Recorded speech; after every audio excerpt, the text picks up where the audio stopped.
सतगुरु के साची निवाजी प्यारी साध संगत जी, प्यार और सत्कार से कहना धान निरंकार जी। सबसे पहले सतगुरु माता जी का शुक्राना करते हैं जिन्होंने हमें अपने चरणों में जगह दी है और इस ब्रह्म ज्ञान के साथ जोड़ा है। साध संगत जी कहते हैं जो सतगुरु के दर पर निमाणा बन के आता है, दास बन के आता है, जो अपने आप को गंवाता है, गिनवाता नहीं है, वही सतगुरु के चरणों में जगह पा सकता है। ऐसे ही दासी एक छोटी सी स्टोरी आप जी के चरणों में रखने जा रही है। आप जी ये प्रवान करना, अगर कोई गलती हो जाए तो क्षमा करना। कहते हैं कि हर एक इंसान अपने आप को दूसरों से अधिक बुद्धिमान समझता है। मानव की यह आदत गुरु के द्वार पर भी आकर नहीं छूटती। एक फकीर के द्वार पर एक दिन जापान का गवर्नर मिलने आया। उसने अपना कार्ड भेजा जिस पर उसका नाम लिखा था और कार्ड के नीचे लिखा था गवर्नर ऑफ टोक्यो। शिष्य यानी कि गुरसिख कार्ड लेकर अपने गुरु के पास गया और गुरु को कार्ड दिखाया। गुरु ने कार्ड देखा और कहा, फेंको, भगाओ इस आदमी को यहाँ से, इसकी क्या जरूरत है, हटाओ इस आदमी को, ये दरवाजे उसके लिए बंद हैं। गुरसिख आया और उसने सब कुछ कह दिया जो गुरु ने कहा था। उस इंसान को सब कुछ कह दिया जो गुरु ने कहा था। गवर्नर उसी समय समझ गया। उसने कार्ड वापस लिया और गवर्नर ऑफ टोक्यो काट दिया। फिर कार्ड वापस दिया और कहा, एक बार फिर कृपा करके गुरु जी से कहो कि गुरु जी को मेरे बारे में बताओ और पूछो कि क्या वो अंदर आपसे मिलने आ सकता है। गुरु ने फिर दोबारा कार्ड देखा और कहा, अरे ये है, बुलाओ भीतर, ये है, ये तो मेरे पुराने जानकार है। परमात्मा के दरवाजे पर तुम्हारी उपाधियां, तुम्हारी सफलता, तुम्हारा नाम, तुम्हारा यश सभी पत्थर की दीवारें हैं। दासी अपने बारे में ही कह रही है कि अगर हम अपनी उपाधियां लेकर सतगुरु के चरणों में जाते हैं तो सब पत्थर की दीवारें हैं, इन्हें छोड़ना पड़ता है। किसी शायर ने ठीक ही कहा है, एक जोर गर है शोक तो दुनिया से दूर भाग, एक जोर गर है शोक तो दुनिया से दूर भाग, इस मैकदे में काम नहीं है होशियार का। जो अपने आप को ज़्यादा बुद्धिमान समझता है, विद्वान समझता है, उसकी यहाँ पर जगह नहीं है। जो अपने को जाने नीचा सो ही गणिए सबसे ऊंचा। जो नम्र भाव में चलता है, जो दास भावना में चलता है, सतगुरु उसी को ही सबसे ऊंचा कर देता है। गुरु दरबार में मानव को इन सब बातों को छोड़कर जाना पड़ता है। कहने का भाव यही है कि जो सतगुरु के चरणों में दास बनकर जाता है, सतगुरु उसको अपने चरणों में जगह दे देता है। इस कहानी से हमें यही सीख मिली है कि हम हमेशा सतगुरु के चरणों में, संतों के चरणों में जब भी जाए, हमेशा नम्र भाव से जाएं, श्रद्धा भाव से जाएं और नतमस्तक हो जाएं। जिस तरह कहते हैं कि जो पेड़ फलों से लदे होते हैं वो झुक जाते हैं, जब वो झुक जाते हैं तो उन पर देखो कितने फल लगे होते हैं, तभी वो झुकते हैं। इसी तरह जो नम्र भाव में जाता है उसको सतगुरु सभी कुछ दे देता है, सारी खुशियाँ उसके जीवन में आ जाती हैं। इस तरह ही कहते हैं कि भगवान श्री राम जी ने बाली के पुत्र अंगद को अपना दूत बनाकर रावण को समझाने के लिए लंका भेजा। बाली रावण का पुत्र था। अंगद ने उसी नाते रावण का अभिनंदन किया।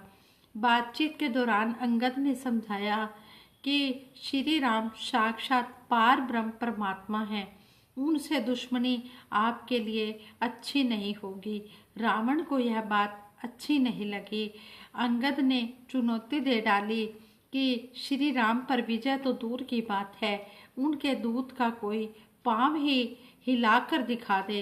रावण के दरबार में उपस्थित अनेकों बलशाली योद्धा अंगद का पांव नहीं हिला पाए तो रावण ने अंगद को श्री राम के विरुद्ध भड़काने के लिए कहा, जिस राम ने तुम्हारे पिता की हत्या की है उसी का दूत बनकर यहाँ आते तुम्हें शर्म नहीं आई? अंगद ने उत्तर दिया, श्री राम ने मेरे पिता को धर्म विरुद्ध आचरण के कारण दंडित किया था।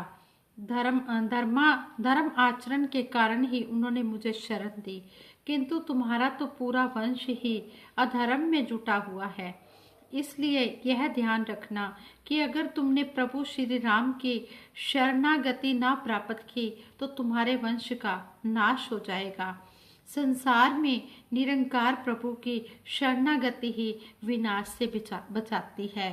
साथ संगत जी, इससे भी हमें यही सीख मिलती है कि सतगुरु की जब शरण में जाकर इंसान अपने आप को मिटा देता है, अपने आप को समर्पित कर देता है, तो सतगुरु सच्चा पातशाह उसकी हर पल हर जगह उसकी रक्षा करता है। जो संतों महापुरुषों की सोच होती है वो बहुत ही विशाल होती है। कहते हैं संत न होते जगत में तो जल मरता संसार। इन्हीं संतों महापुरुषों के सहारे ही ये संसार टिका हुआ है। संत महापुरुष हमेशा अच्छी ही शिक्षा देते हैं। वे यही समझाते हैं कि जो अहंकार को छोड़ देता है और नम्रता को अपना लेता है वो जीवन में सब कुछ प्राप्त कर लेता है। संतों की सोच बड़ी विशाल होती है। ऐसे ही कहते हैं, एक गुरसिख दंपत्ति जिनके घर अक्सर सत्संग होता था, उनका सरकारी मकान बहुत छोटा था। उनको गवर्नमेंट की तरफ से क्वार्टर मिला हुआ था। वो क्वार्टर छोटा होने के कारण वे अक्सर अरदास करते थे और घर आए संतों से इस बात के लिए भी माफ़ी मांगते रहते थे कि छोटे से घर में हम संतों को ठीक से बिठा भी नहीं पाते, इससे संतों को परेशानी होती है। परंतु वह दयालु संत यह भी कहा करते थे कि दिल में जगह होनी चाहिए, घर में जगह कम भी हो तो क्या। संत जगह की कमी से परेशान नहीं होते, बल्कि वे प्यार देखते हैं, गुरसिखों के भाव देखते हैं। एक संत ने अपना अनुभव बताया कि पहले उनका घर भी बहुत छोटा था, परंतु संतों के प्रति मन में अपार श्रद्धा, लगन व प्यार सत्कार का भाव था। इसलिए अक्सर घर में इतने संत आ जाते थे कि वहां पर कमरे में बैठने की जगह भी नहीं होती थी।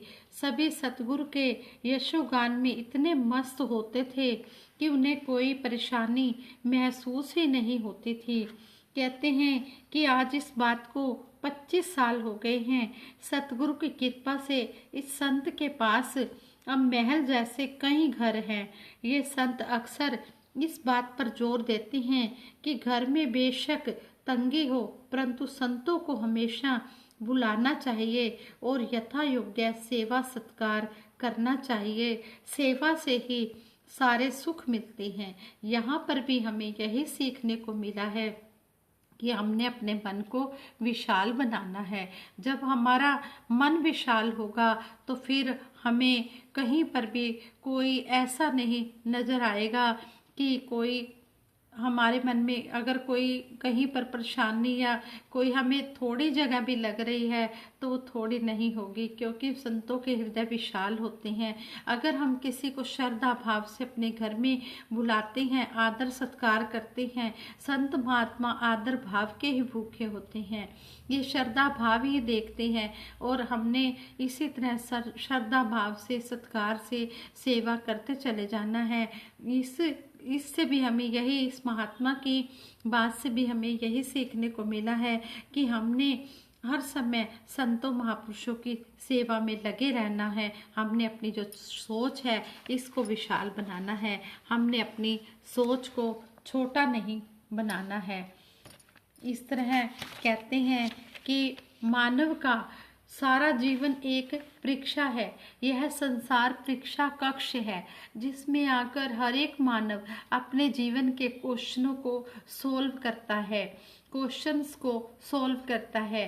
जीवन भर अनेकों क्वेश्चनों के आंसर देते देते एक दिन वह समय उपस्थित होता है जब उससे जीवन रूपी कॉपी छीन ली जाती है। और एग्जामिनर उसके जीवन के कॉपी का मूल्यांकन करता है और उसे फेल या पास करता है। मृत्यु लोक में बार बार आना ही जीवन की परीक्षा में फेल होना है, क्योंकि जो मानव जीवन के मौलिक प्रश्नों का ठीक ठीक उत्तर नहीं दे पाता उसे बार बार जन्म लेना पड़ता है और फिर उन्हें क्वेश्चंस को उससे पूछा जाता है। मानव इस जीवन की परीक्षा में बार बार फेल होता रहता है। फेल होने में भी अंकों की अधिकता और उसके कम होने के कारण जन्मगत विभेद का कारण बनते हैं। महात्माओं ने कहा है कि 84 लाख योनियां जीवन को भटकाने के लिए बनी हैं। पशु रूप या अन्य जीव रूप में आकर मानव परीक्षा के क्वेश्चंस का उत्तर नहीं दे पाता। यह स्वाभाविक भी है, क्योंकि पशुओं की समझ को विकसित करने के लिए धरती पर कोई शास्त्र उपलब्ध नहीं है जो उनके जीवन में के उन मूलभूत प्रश्नों को सुलझा सके, उन्हें सोल्व कर सके। ऐसा सुअवसर तो मानव जीवन को ही मिला है। क्वेश्चन यह है कि वे कौन से क्वेश्चंस हैं जिनका आंसर ठीक ठीक ना देने पर मनुष्य को बार बार जन्मना मरना पड़ता है। यह क्वेश्चन अनेक नहीं, केवल एक है। जीवन के अनेक क्वेश्चंस को मानव हल कर लेता है, किंतु वह एक क्वेश्चन जो मौलिक क्वेश्चन है, या तो क्वेश्चन ही नहीं समझता या समझते हुए भी उसको टाल देता है, इसे वह जरूरी नहीं मानता। यह क्वेश्चन जीवन के सभी क्वेश्चनों से अति महत्वपूर्ण है। संतों महापुरुषों ने मानव को अलर्ट किया है, किंतु सदियों से सोए रहने का अभ्यासी मानव उस आवाज को टाल जाता है और अपने संसारिक कामों में ही खोया रहता है। वह अति महत्वपूर्ण क्वेश्चन है अपने परम पिता परमात्मा को जानना, जानने के बाद इसे मानना और मानने के बाद अपने जीवन में ढालकर आगे बढ़ना। हमारा असली जीवन दाता कौन है? यह क्वेश्चन सृष्टि के आरंभ से ही मानव से पूछा जाता रहा है और मानव इस उत्तर के लिए संसार में आता जाता रहा है। अब क्वेश्चन यह है कि क्या इस क्वेश्चन का उत्तर हम स्वयं दे सकते हैं? इस क्वेश्चन का आंसर हम स्वयं दे सकते हैं? कभी नहीं। जैसे बिना दर्पण के हम अपना चेहरा अपने आप नहीं देख सकते, इसी प्रकार बिना गुरु के हम इस क्वेश्चन का उत्तर भी नहीं दे सकते। संत कबीर जी ने भी कहा है, माया दीपक नर पतंग भ्रमी भ्रमी इवे पंडंत, कहे कबीर गुरु ज्ञान ते एक आद उपरंत। माया दीपक नर पतंग भ्रमी भ्रमी इवे पड़ंत, कहे कबीर गुरु ज्ञान ते एक आद उपरंत। संत कबीर जी का कहना है कि गुरु के ज्ञान से ही एक आध इस मौलिक प्रश्न का आंसर, इस मौलिक क्वेश्चन का आंसर दे पाते हैं, वरना सारे के सारे जीव दीपक पर पतंगे की तरह भ्रम में पड़कर मरते रहते हैं। क्वेश्चन यह है कि गुरु किसे माने?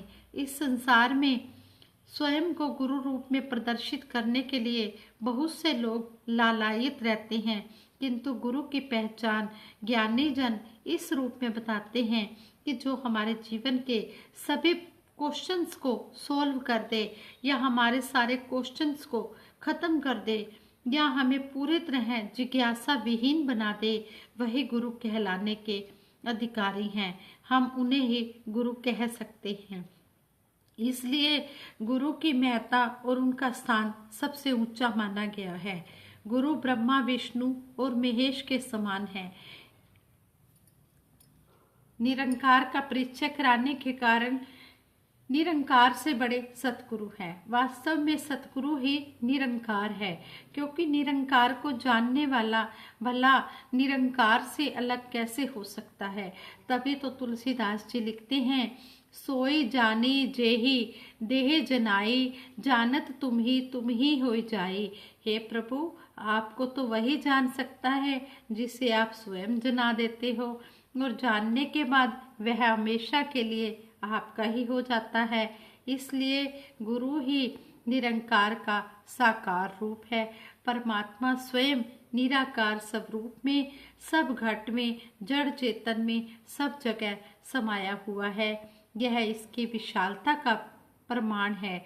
इसकी विशालता का साक्षात्कार कराने वाला सतगुरु ही इसे बता सकता है, जो स्वयं इसकी सत्ता में रमा हुआ है।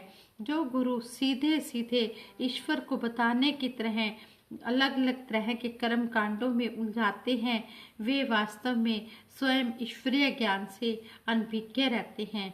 इस प्रकार हम देखते हैं कि जीवन की परीक्षा में पास होने के लिए सबसे पहले गुरु की आवश्यकता होती है, और गुरु के ज्ञान के द्वारा की जाने वाली भक्ति ही एकमात्र उस क्वेश्चन का उत्तर है, जिसे ना दे पाने के कारण बार बार इस धरती पर जन्मना मरना पड़ता है। ईश्वर को गुरु के माध्यम से जानना ज्ञान है, और जानकर इसकी भक्ति करना, ज्ञान को मजबूत करना, जिसके माध्यम से जीवन के सभी क्वेश्चंस का आंसर मिल जाता है। आत्म कल्याण की दिशा में इंसान आगे बढ़ सकता है। वर्तमान में सतगुरु माता सुदीक्षा जी महाराज के दिव्य निर्देशन में यह पावन काम संत निरंकारी मिशन के माध्यम से संपन्न किया जा रहा है, जिससे मानव का लौकिक और पारलौकिक जीवन सुधर रहा है। सतगुरु हर एक मानव को जीवन का सही पाठ पढ़ा रहे हैं, जिससे हमारे जीवन में प्रेम, भाईचारा और सह अस्तित्व को बढ़ावा मिल रहा है, मानवीय मूल्यों को बढ़ावा मिल रहा है। आज सतगुरु माता जी इस काम को अपने हाथों से कर रहे हैं, ताकि इस विश्व का उद्धार हो सके, और आवश्यकता है हम सब मिलकर सतगुरु के संकल्प का वाहक बने और अपना जीवन सार्थक करें। साथ संगत जी, ये विचार करते हुए दासी से कई प्रकार की भूलें हुई होंगी। उन भूलों के लिए दासी आप जी के चरणों में क्षमा प्रार्थी है। इन विचारों द्वारा हमें यही सीखने को मिला है, जिस तरह शहनशाह जी ने संपूर्ण अवतार बाणी में लिखा है, रब नूं हाजर नाजर तकना, इस तो बड़ा धर्म नहीं, साध जना दी सेवा बाजू चंगा कोई कर्म नहीं। इस परमात्मा को हाजिर नाजिर देखना, प्रत्यक्ष करके देखना, इससे बड़ा कोई धर्म नहीं है, और संतों महापुरुषों की सेवा से बड़ा कोई कर्म नहीं है। ये जो बातें हमें सतगुरु ने बताई हैं, हम इन बातों को अपने जीवन में अप्लाई करते चले जाएं, और फिर हम सप्लाई करें। पहले हम खुद कर्म रूप में ढालें, और फिर हम औरों को भी ये कर्म करने की प्रेरणा दें। यही आज सतगुरु चाहता है। दासी सबके भले के लिए सिमरन करवाए कि सभी ने मिलकर सिमरन में साथ देना है। तू ही निरंकार मैं तेरी शरण हाँ, मैनू बख्श लो। तू ही निरंकार मैं तेरी शरण हाँ, मैनू बख्श लो। तू ही निरंकार मैं तेरी शरण हाँ, मैनू बख्श लो।